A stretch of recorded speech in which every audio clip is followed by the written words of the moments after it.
Willie from the Zombie Star. Let me know what you guys think of that new intro that I made for the channel.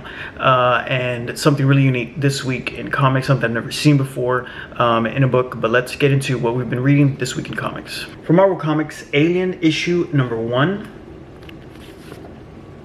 Number 2, absolutely love these covers, extremely cinematic.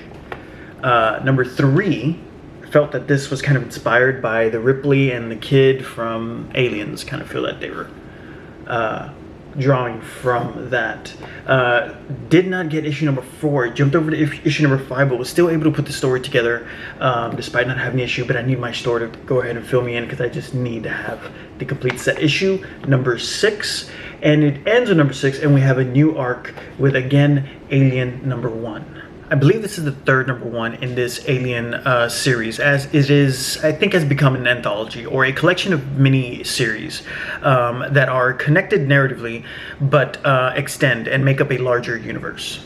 The last issue of the last arc, which is issue number 6, is also the last issue written by Philip Kennedy Johnson, and follows a group of super synths that are asked or voluntold to go on a very dangerous mission to acquire a very unique item for the sake of humankind. In this universe, synths are considered to be lower class citizens, and because of their abilities are considered to be a threat and are treated as such. Reluctantly, they do accept the mission in exchange for the promise of a better life.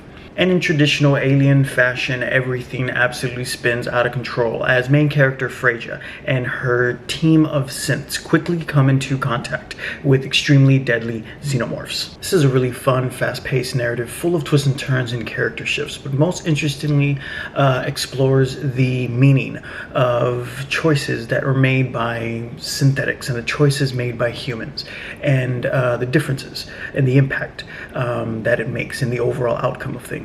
Issue number 6 of this arc is also the last issue where Ota and Nitro are the artists, and have done a really brilliant job of bringing the cinematic look that is just so appropriate for an Alien comic book, but also bringing that gore and horror that is also very fitting for the series.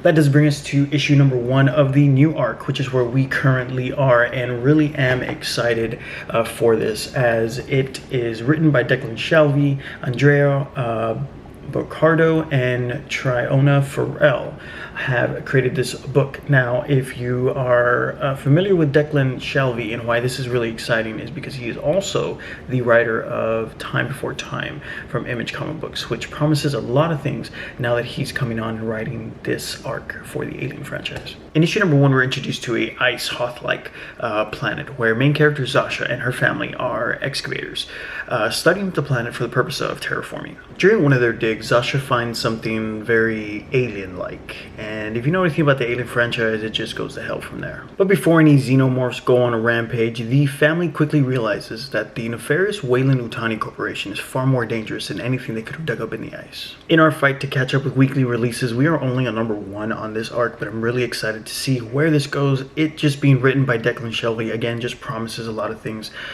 Just coming from Time Before Time, this is setting up to be a really good story. And with its new artist, it has definitely taken on a more comic book style, more colorful approach to this Alien book, and so far it's really working for me for this issue. This is setting up to be a really awesome extension of the Alien franchise. This is issue number 1. Absolutely awesome cover of the new arc, only cover that we did get. This week we also caught up with Demon Wars, the complete actual saga of Demon Wars. The Demon comics from Peach Momoko are all number 1s, but all follow a continuous narrative and also break off in complete arcs. And we actually finished parts 1 through 4 of Demon Wars. This is cover for part 1 of Demon Wars. This is how far behind. We're just reading whole arcs now. Demon Wars number 1, all with different subtitles. Shield of Justice is part 2. Part 3 was Down in Flames, and finished off this week with the release of Demon Wars Scarlet Sin. If you follow This Week in Comics at all, you'd know that I'm a huge Peach Momoko fan, really collecting anything she does. She works in anything in Marvel, Image, DC, but it is in the Demon Days and Demon War saga that we see Peach Momoko as a writer, where she blends the Marvel Universe with Japanese folklore and uses her signature anime art style to bring it to life. Demon Wars picks up exactly where Demon Days left off, following main character Mariko, who has a blood lineage to the Oni, or demons, and has an ability to travel to a spirit realm. It is in the spirit realm where she learns her lineage is more significant than what she initially thought, and that the salvation or destruction of this world is completely in her hands. Along her journey, she finds herself either aided by or finds herself against characters that are inspired by classic Marvel characters such as Captain America, Black Panther, Spider-Man, even Carnage. Since X-Men Demon Days, the Demon line by Peach Momoko has been a really fun and unique look at the Marvel Universe. Something I really enjoy is the inclusion of that Japanese folklore, where you see each issue have this kind of glossary at the end of each issue that kind of brings each type of creature or demon or spirit, and gives you a little bit of background information as well as its place and origin in Japanese folklore.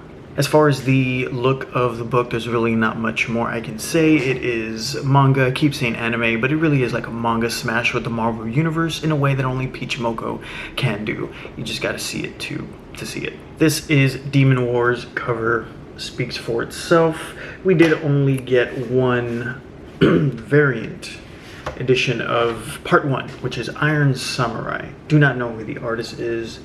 But just absolutely amazing. If you're a Peach Momoko fan, manga fan, Marvel fan, a million reasons why you should be reading Demon Wars.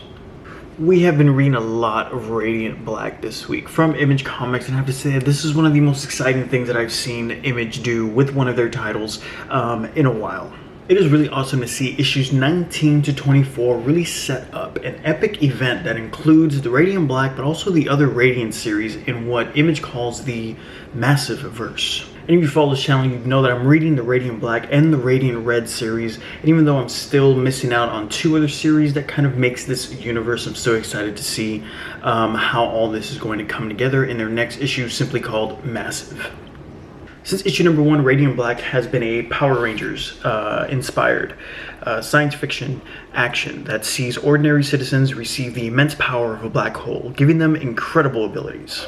Since then, the narrative has branched off into individual titles, focusing on each person and how their powers have impacted their lives. Since Radiant Black being the first in the series, I've always felt is the main storyline and kind of the core of the overall universe. Radiant Black follows Nathan and Marshall as they struggle to deal with the immense responsibility of wielding the power of their Radiant. Agreeing to share the power of Radiant Black, the two are not only tested mentally and physically, but the strength of their friendship comes into question as the two slowly learn that their intentions with the Radiant greatly differ. On top of all of that drama, the Radiants have drawn the attention of an intergalactic super robot army that intend on bringing an earth-ending war to the Radiants. I've absolutely loved Radiant Black and the universe that it spawned for being just the nerd soup that it intends to be, that has branched off into several titles and even as far as a YouTube mini web series.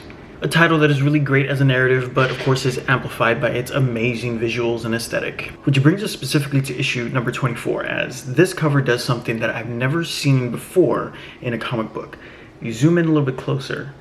This is a blacklight cover for issue number 24. The inside of the comic book is also all black light, and just wanted to show off some of the panels of issue number 24, as this is something really unique and never really seen before in a comic book. But the whole thing can be read in black light, which just makes this just all the more awesome and so appropriate for the Radiant Black series. And that's what we have for this week in comics. Let me know what you guys have been reading this week. Some really exciting stuff. I'm going to continue trying to catch up weekly releases. See you guys next time.